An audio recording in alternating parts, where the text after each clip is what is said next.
Now, the Mogami class again is very attractive for a variety of reasons. One is that it packs a lot of punch at about 4,000 tons, but its crew strength um, is about 90, which is l- half of what normally frigates of that size have. When a foreign country expresses interest in buying your arms, it's a certificate of endorsement for the performance of this in Sindoor. You can't get a better endorsement than that. And it also means that India, for long, a country which was importing defense equipment, now can look towards exporting. You mentioned how strategic and how important is Prime Minister Modi's visit to Seychelles at this point in time. But when you compare it to your tenure there as a defense advisor, and now, do you see any significant change that that needs focus, perhaps?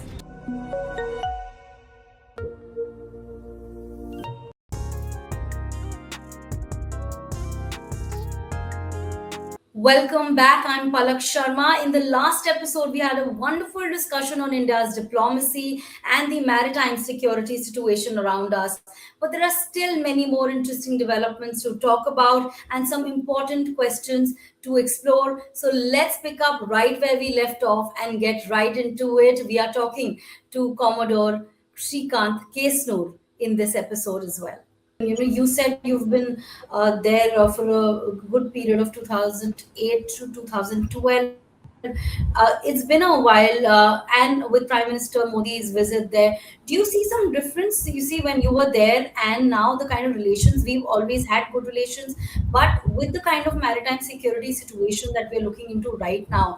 Of course, you mentioned how strategic and how important is Prime Minister Modi's visit to Seychelles at this point in time. But when you compare it to your tenure there as a defense advisor, and now, do you see any significant change that that needs focus, perhaps?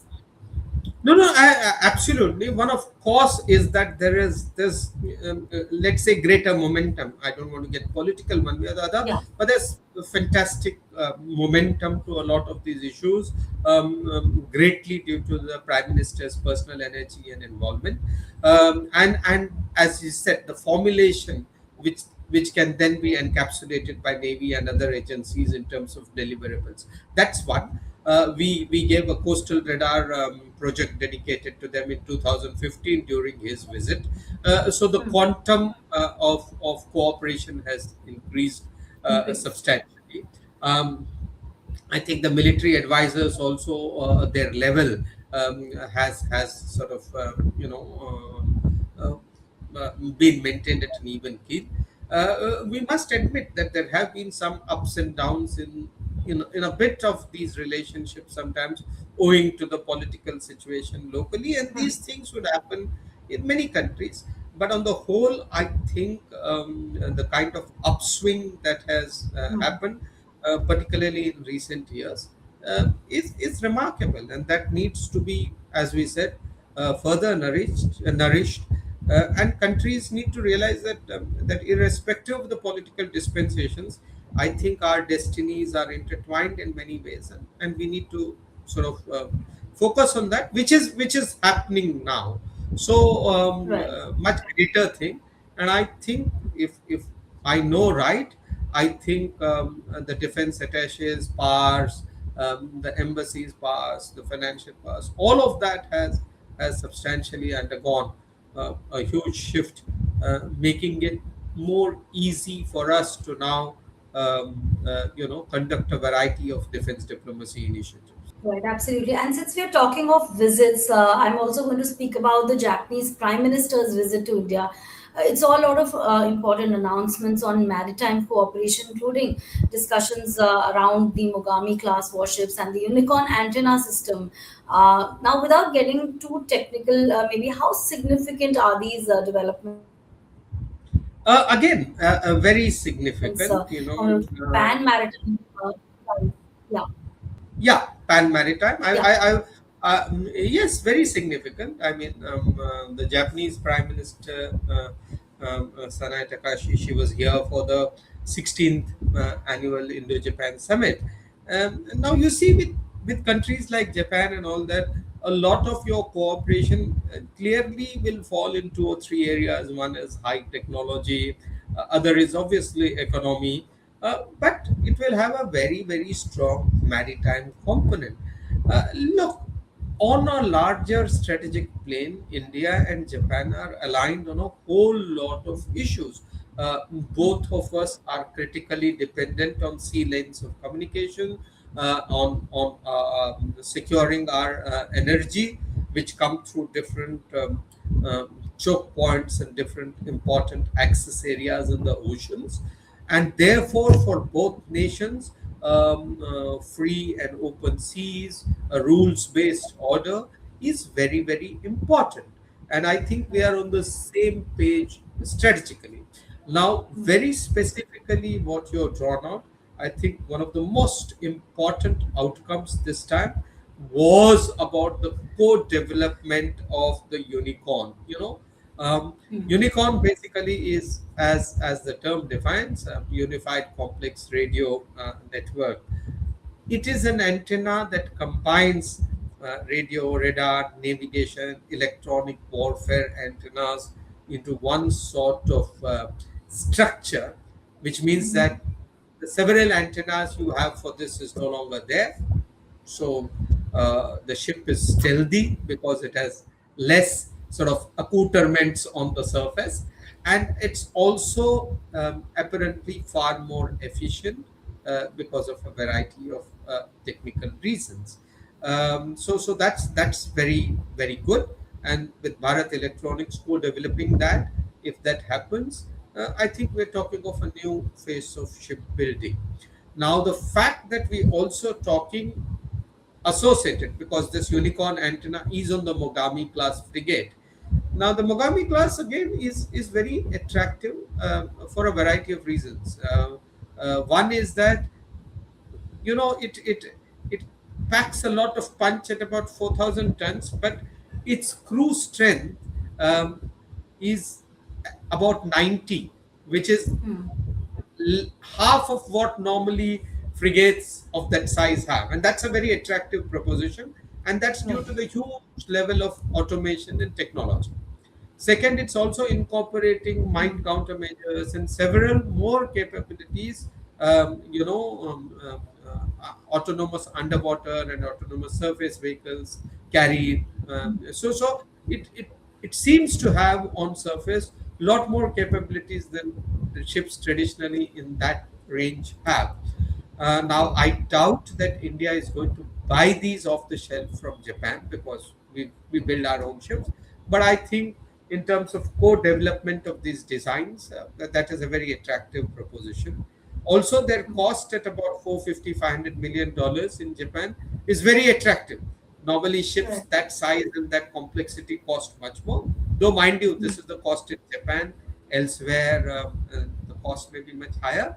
But Unicorn and Mogami, even collaboration on that in some way suggests a new, India Japan relations reaching a new threshold Yeah. in terms of technology cooperation. Where it will go, how it will bear out, I think we need to wait and watch. But I'm personally kind of very excited. Then, of course, there are the other traditional areas where we cooperate, joint exercises, maintenance, whether as a part of Quad and Malabar or outside of it, annual exercises, all of that. And we have had this time, I think we had $12.5 billion investment and nearly 125, 130 MOUs. So on the whole, uh, very good. Something that marked an upward shift in India-Japan defense relations. And please remember, Palak, we need to go back 25, 30 years ago. After the nuclear blasts of 98, Japan had almost sort of, cut off any sort of major cooperation with India. It was very upset at the fact that we had conducted this test. So it has taken lots of adroit diplomacy, track one, track two, a lot of people, a lot of governments. But today, the fact that we have come closer than we have ever been before, I think that's very, very good. And that will obviously bear out in the defense and maritime sector. Well, absolutely. And taking a cue from what you just said, diplomacy right now is playing an important role, of course, and we are closer than ever in our outreach to several countries, friendly, of course. And talking about Prime Minister's visit to Indonesia, Australia, and New Zealand also now, they also seem to fit into the bigger Indo-Pacific picture here. How do you see these partnerships evolving, and are we witnessing the emergence of a new strategic and maritime architecture also in this part of the world? Um, you know, there are three questions in that. So perhaps we either answer them in three different ways, or we look at each nation specifically, because I think this is important. When the Prime Minister visits Indonesia, Australia, New Zealand, each of these countries is important individually, and collectively. If you take Japan, Australia, Indonesia, New Zealand, then they give a certain message. So let's take them one by one and see how it bears out, or how it plays out. As far as Indonesia is concerned, look, um, one of the largest countries in the world, largest Islamic nation, a country that is at the confluence of Indian and Pacific oceans, a country that is in many ways the pivot of the, or the heart of the Indo-Pacific, as many people might want to put that. So you're talking of a country that's hugely important to India. Now, India traditionally, even if you leave the age-old historical relations from the time of Cholas and all that, even in recent times after independence, was a champion advocate for Indonesia's independence. Pandit Nehru, along with Indira Gandhi and his two grandsons, traveled on board the INS Delhi in June Mhm. of 1950, visiting Indonesia, and in fact hosted a banquet for President Sukarno on the INS Delhi. So we go back a long way. There was a sort of brief low down in 1965, when Indonesia openly supported Pakistan and sort of seemed to threaten Andaman and Nicobar Islands. But I think, again, like I said just now, we have come a long way since then. And this relationship has especially got energized in the last few years, last couple of decades. So, against that backdrop, this was again a remarkably, let's say, successful visit. The two or three takeaways for me is this: that Indonesia is signing up to take BrahMos and Astra air-to-air missiles. Now that's very important. You see, when a foreign country expresses interest in buying your arms, it's a certificate of endorsement for the performance of this in Sindoor. You can't get a better endorsement than that. And it also means that India, for long, a country which was importing defense equipment, now can look towards exporting. So we already have Philippines and Vietnam which have taken BrahMos. So Indonesia, when it takes it on, will become the third country to do it. So to me, that's hugely significant, and we need to watch that space carefully. Also, the co-development of Sabang Port. We are developing a port in Nicobar in the Galathea Bay. Sabang is 150 kilometers from there. So on two ends, so to say, of the Malacca's western aspects coming into the Indian Ocean. If you have India co-developing the Sabang port, as well as doing work on the Galathea Bay port, transshipment port, uh, our presence there increases, and it gives a certain amount of strategic equities, so to say. So that's again very important. Of course, the personal chemistry between President Prabowo Subianto and Prime Minister Modi, I think it was seen everywhere.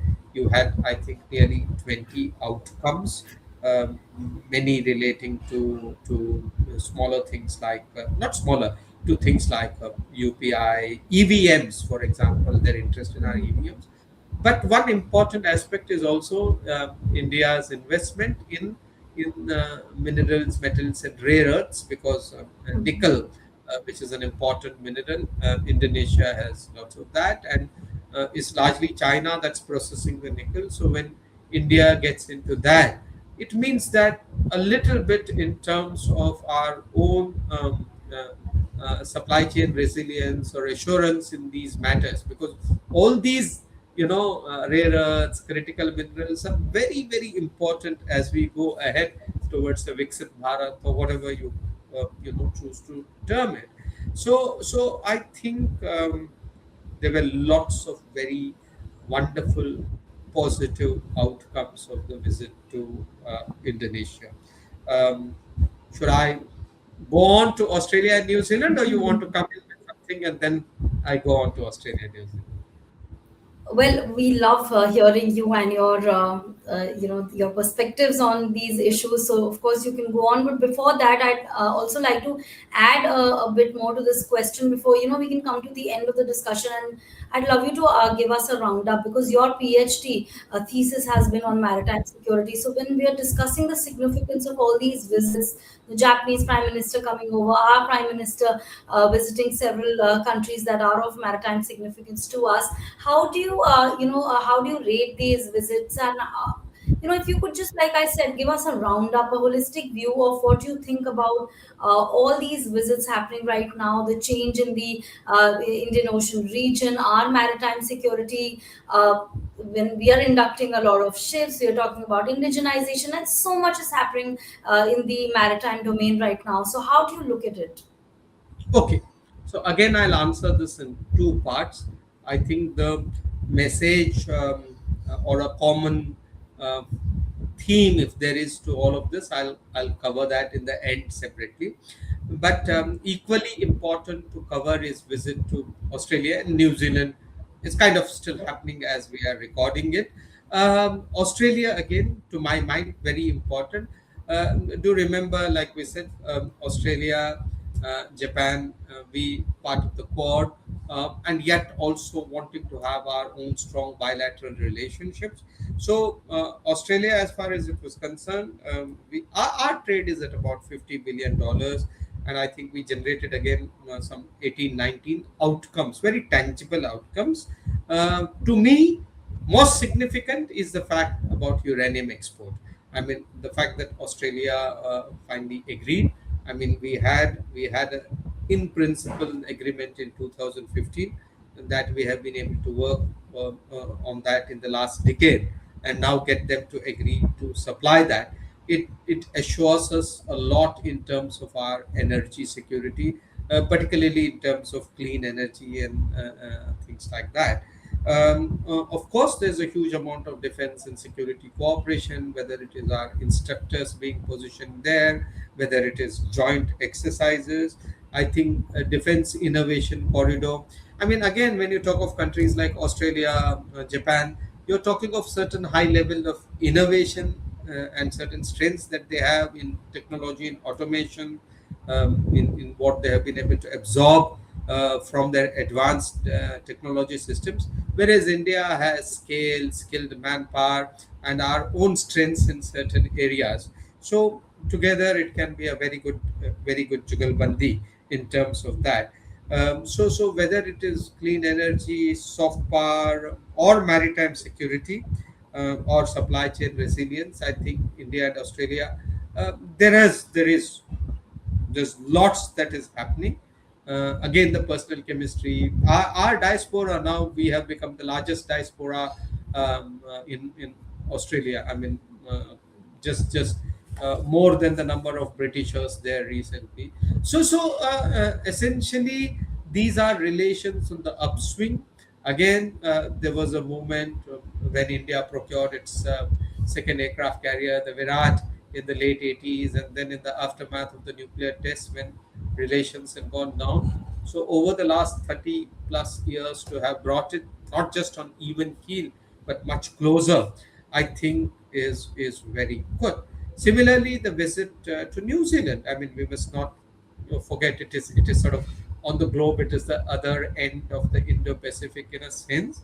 This is the first visit by a prime minister in 4 decades. That's important, as their prime minister, Christopher Luxon, mentioned it, and that it has resulted in a strategic partnership for free trade agreement and a kind of greater people-to-people interaction. All of that, all of that is very, very important. Now, does this tell a grand story? Is there a grand theme to all of this? Is there a common underlying thread? I would suggest, yes, there is one. One is that, look, uh, we are living in somewhat uncertain global times. You're aware, and it's not just the war in West Asia. It's the fact that relationships have become more transactional. So, for example, there are people who are seeing significance in the Indo-Pacom becoming just Pacom, or whether America has reduced appetite now for engaging India across a range of issues. All these questions crop up, but essentially you're looking at a world order that's more transactional. Now, so how does India sort of play its cards here? And I think these visits provide some clue there. Recently, C. Rajamohan called it creating some sort of a G-2 architecture, suggesting that this is neither challenging American predominance nor challenging huge Chinese presence, but trying to see if middle powers, countries like Australia, Japan, India, Indonesia, can create a sort of independent architecture which respects the interdependencies that are in the world today, but does not permit the weaponization of those interdependencies by bigger parts. So we are looking at supply chain resilience, we are looking at freedom of navigation and rule based order, we are looking at a sort of middle power convergence, uh, and we're looking at sort of creating an extended maritime neighborhood in which all of this play out. So I think that is the larger message that these visit carries. And please remember that the Navy has to play an important role in all this, because when oceans connect, uh, the best manifestation of your power is your navy, which can be there in any part of the world, and it combines both hard power and soft power. So as we go ahead, and lots of our cooperation with other countries in the world is going to be economic oriented, maritime oriented, and security oriented. I think the navies will continue to play a very, very important role, which is why, going back again, as India builds more ships and builds more capabilities, that is important too. And Palak, you may be happy with one additional information. Many of our ships now are being built to be gender neutral, or to accommodate more women officers. For example, Sanshodak has got gender neutral berthing. It's a recognition of the fact that more and more women will be joining the Navy and our armed forces. So, yeah, so we have good times, we have exciting times ahead in the strategic field. And I think, as strategic commentators, we should be watching this space very, very carefully, but optimistically, according to me. Absolutely, and we will be looking forward to that and a lot more. Commodore Kesnur, thank you so much, as always, for sharing your insights. You've broken down and deconstructed some important topics for us and our audience today. It's always a pleasure hearing your perspective on the important maritime developments happening. So, thank you very much for joining us today, and thank you also to our viewers for joining us on this edition of Miluha Maritime. On Maritime Conversations, there's lots more to come. Until next time, thank you so much once again, Commodore Case. Thank you. Pleasure being here, and look forward to more conversations.